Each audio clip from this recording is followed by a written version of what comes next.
माननीय सभापति महोदय, इस सदन में दहेज प्रथा पर अपने विचार प्रस्तुत करने के लिए आपने मुझे जो अवसर प्रदान किया है उसके लिए मैं आपका अत्यंत आभारी हूँ। इसके लिए मैं आपको हृदय से धन्यवाद देता हूँ।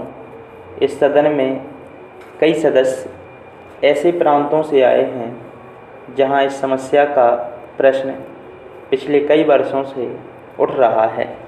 सबसे पहले यह प्रथा पश्चिम बंगाल में थी, जो अब धीरे धीरे अन्य कई राज्यों में भी फैल रही है और ऐसा लगता है कि प्रति वर्ष इसमें कुछ न कुछ वृद्धि ही होती जा रही है। पहले लोग जितना दहेज देते थे, अब उससे कहीं ज़्यादा दहेज दिया जा रहा है।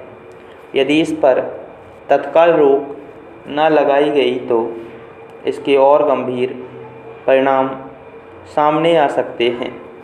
इस प्रथा को रोकने के लिए सरकार को कड़े से कड़ा कानून बनाना चाहिए ताकि इस देश की गरीब जनता कर्ज के बोझ से निकलकर अपने बच्चों का पालन पोषण भली प्रकार से कर सके।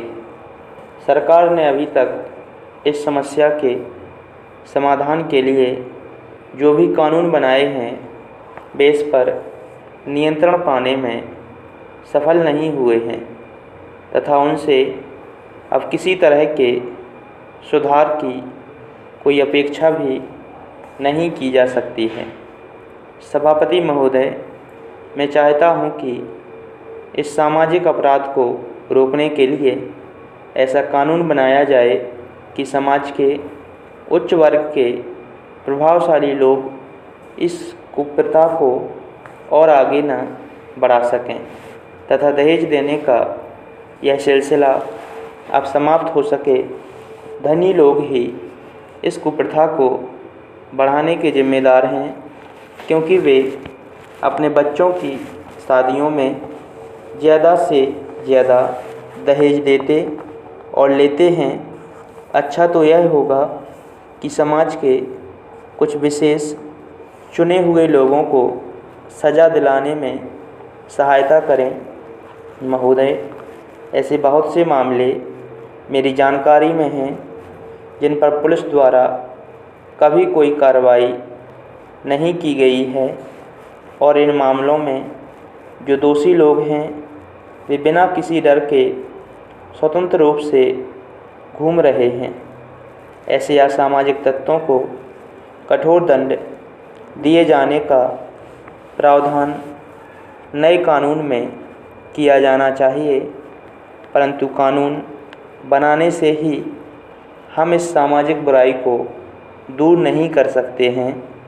श्रीमान, मुझे ऐसी उम्मीद नहीं थी कि इस छोटी सी बहस में, जिसके पूरक मांगें पेश की गई हैं और जो इस वर्ष में ज़्यादा खर्चा हो गया है, उसकी मंजूरी के लिए एक दूसरी ही मांग पेश की गई है।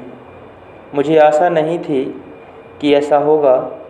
2:30 बजे से यह बहस शुरू हुई है और अब 6 बज रहे हैं। करीब करीब 4 घंटे यह बहस हुई है।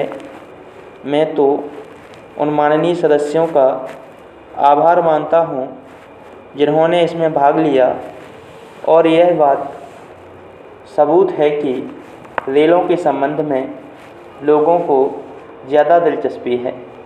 जिन सदस्यों ने बहस में हिस्सा लिया है, मैं उनके प्रति आभार प्रकट करता हूँ।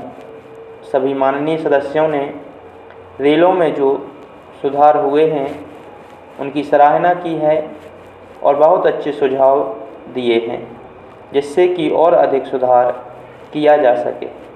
महोदय, यह तो पूरक मांगों की बहस थी, लेकिन शायद इस माननीय सदन का यह नियम है कि अगर पूरक मांगों का प्रस्ताव किया जाए तो एक साधारण बहस छिड़ जाती है।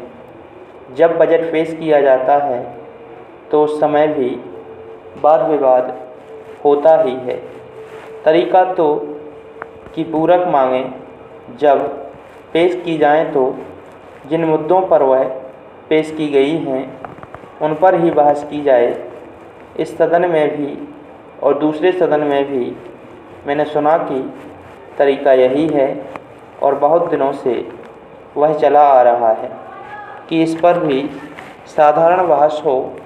मान्यवर, साधारण बहस इस पर हो गई। आपने स्वयं इसमें हिस्सा लिया। यद्यपि आज जो लोग बोले मालूम होता है कि विरोधी दल के नेता के कहने से बोले। कई लोगों ने इसमें हिस्सा लिया है। मैं उन सब को धन्यवाद देता हूँ, लेकिन मेरी दिक्कत यह है कि यहाँ पर इतनी बातें कही गई हैं कि सब बातों का उत्तर देना संभव नहीं है। साधारण बहस जो बजट के समय आरंभ होती है वह 2 दिन चलती है। उसमें जो बातें उठाई जाती हैं उनका उत्तर आता है। यहाँ पर तो तत्काल बहस की गई, इसलिए सब बातों का उत्तर देना ना तो संभव है और न इसकी कहने की आवश्यकता है। बहुत सी बातों के बारे में साधारण बजट पर बहस का उत्तर देना ना तो संभव है और ना इसकी कहने की आवश्यकता है। बहुत सी बातों के बारे में साधारण बजट पर बहस का उत्तर देते समय विस्तार से प्रकाश डाला जा चुका है।